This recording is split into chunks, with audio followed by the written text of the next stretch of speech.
জয় নিতাই, গৌর হরিবোল। বৃন্দাবন ধাম থেকে বলছি। প্রতিদিনের মতো আজকেও আমরা কিছু ভাগবতীয় শাস্ত্র সিদ্ধান্ত অনুযায়ী ভাগবত কথা আলোচনায় ব্রতী হয়েছি। আজকে আমাদের বিষয় ভূত প্রেত, ডাকিনী যোগিনী, রাক্ষসীগণ প্রভাব বিস্তার করে কোথায়, অর্থাৎ কোথায় বা কার উপরে রাক্ষস, রাক্ষসী, ডাকিনী, যোগিনী, ভূত প্রেত ইত্যাদি প্রভাব বিস্তার করে। আসুন আমরা শাস্ত্র থেকে সেটা জেনে নিই, কি বলছেন শাস্ত্র। এর জন্যে আমরা সাহায্য গ্রহণ করেছি দুটো স্থান থেকে। আমরা সাহায্য গ্রহণ করেছি দুটো গ্রন্থ থেকে। একটি হচ্ছে ভাগবত, আরেকটি হচ্ছে শ্রী শ্রী চৈতন্য ভাগবত। প্রথমে আমরা শ্রী শ্রী চৈতন্য ভাগবত বৃন্দাবন দাস ঠাকুর মহাশয় কৃত তার আদিখণ্ড সপ্তম অধ্যায় 85, 86 এবং 87 নম্বর পয়ার আস্বাদন করব।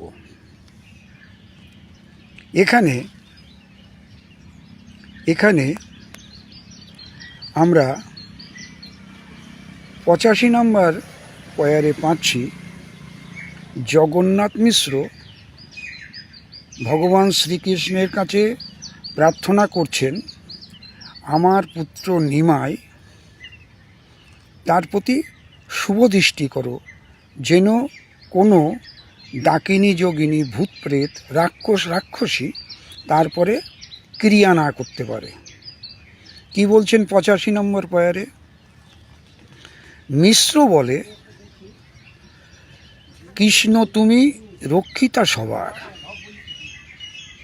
মিশ্র বলে, কৃষ্ণ তুমি রক্ষিতা সবার, পুত্রপতি শুভ দৃষ্টি করিবে আমার। জগন্নাথ মিশ্র বলছেন কৃষ্ণের প্রতি, যেন আমার পুত্রের পরে শুভ দৃষ্টি রেখো। যে তোমার চরণ কমল স্মৃতি করে, কবু বিঘ্ন না আইসে তাহার মন্দিরে। বৃন্দাবনের শোভাটাও দর্শন করতে থাকুন মাঝে মাঝে। তোমার স্মরণহীন যে পাপ স্থান, তোমার স্মরণহীন যে পাপী স্থান, তথায় ডাকিনী ভূত প্রেত অধিষ্ঠান। ভূত প্রেতের অধিষ্ঠান কোথায়? যারা তোমার স্মরণহীন, সেই সব জায়গায় এই সমস্ত ভূত প্রেতের, রাক্ষস রাক্ষসী, ডাকিনীদের অবস্থান থাকে।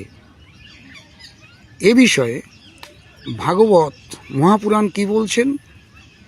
দশম স্কন্ধ 6 অধ্যায় 3 নম্বর শ্লোক, ন যত্র শ্রবণাদিনী রক্ষঘাগ্নি সকর্মসু কুর্বন্তি শাশ্বতং ভর্তুর্যাতুর্ধানশ্চ তত্র হি। অর্থাৎ লোকগণ যে স্থানে নিজ নিজ কর্মে শাশ্বত পতি শ্রীকৃষ্ণের রাক্ষস নাশক শ্রবণাদি রাক্ষস নাশক শ্রবণাদি অর্থাৎ শ্রীকৃষ্ণের নাম গুণ রূপ লীলাদি শ্রবণ কীর্তন না করে সেই স্থানেই রাক্ষসীগণও নিজেদের প্রভাব বিস্তার করে থাকে। একেবারে পরিষ্কার। কোথায় এই ডাকিনী যোগিনী ভূত প্রেত রাক্ষসাদি প্রভাব বিস্তার করে? যেখানে শ্রীকৃষ্ণের নাম রূপ গুণ লীলাদি শ্রবণ কীর্তন না হয়। তাহলে আমরা যদি ভগবানের নাম গুণ রূপ লীলা ইত্যাদির কীর্তন করি তাহলে কিন্তু ডাকিনী যোগিনীর কোনো ভয় আমাদের থাকবে না। এই জন্যে আমাদের নরোত্তম ঠাকুর বলেছেন, রাধে রাধে, সম্ভবত গোবিন্দ দাস বলেছেন, ভজহু রে মন শ্রীনন্দের নন্দন অভয় চরণারও বিন্দরে। আজ এ পর্যন্ত। ভিডিওটি ভালো লাগলে লাইক শেয়ার করতে পারেন। আজকে আমরা আস্বাদন করলাম শ্রী শ্রী চৈতন্য ভাগবত আদি খণ্ড সপ্তম অধ্যায় 85, 86, 87 নম্বর পয়ার এবং শ্রীমদ্ ভাগবতের দশম স্কন্দের 6 অধ্যায় 3 নম্বর শ্লোক। আজ এ পর্যন্ত। সবাই ভালো থাকুন, আনন্দে থাকুন। জয় নিতাই, গৌর হরি বল, জয় শ্রী রাধে শ্যাম।